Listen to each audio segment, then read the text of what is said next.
Vous voyez ces objets? Ils associent la robotique à l'IA pour aider les personnes fragiles à se déplacer. À gauche, un robot à câble transformé en installation artistique pour une exposition. À droite, un déambulateur un peu particulier. La différence avec un déambulateur classique, c'est qu'on a un certain nombre de capteurs, par exemple des capteurs de distance à l'avant qui permettent de voir où le déambulateur évolue, des capteurs de distance à l'arrière pour des exercices de rééducation, des capteurs qui mesurent la rotation et la distance du sujet au déambulateur.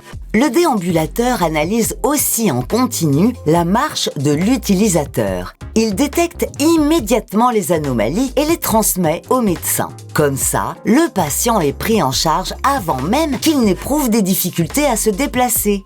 Et l'IA, elle intervient où?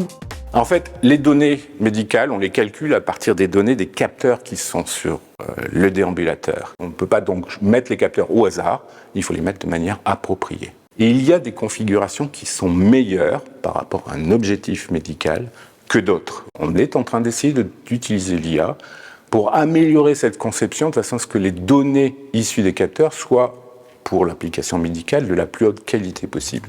Des capteurs qui analysent en permanence les déplacements, ça peut inquiéter certaines personnes. Pour rassurer les utilisateurs et les aider à s'approprier l'objet, il faut garantir la discrétion du dispositif et la protection des données.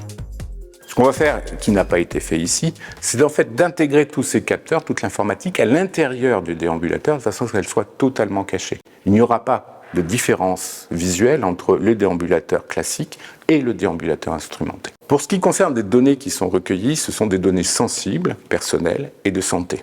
Ce qui est important pour nous, c'est de traiter le maillon faible qui est la transmission des données du déambulateur vers l'ordinateur, qui est là, susceptible d'être intercepté, car après, le canal sécurisé de l'ordinateur vers le médecin traitant, il est vraiment sécurisé, donc il n'y a pas de souci. Les données sont transmises de manière codée via des signaux infrarouges afin d'éviter tout risque de vol. Pour les personnes qui ont besoin d'une aide plus importante, il existe d'autres dispositifs comme les robots parallèles à câble.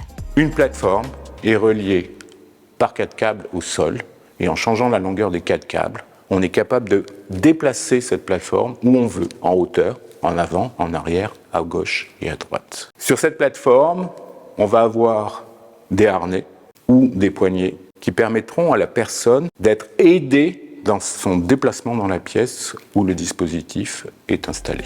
Ce dispositif robotisé viendrait assister la personne fragile dans les gestes du quotidien en complément de l'accompagnement déjà fourni par le personnel aidant.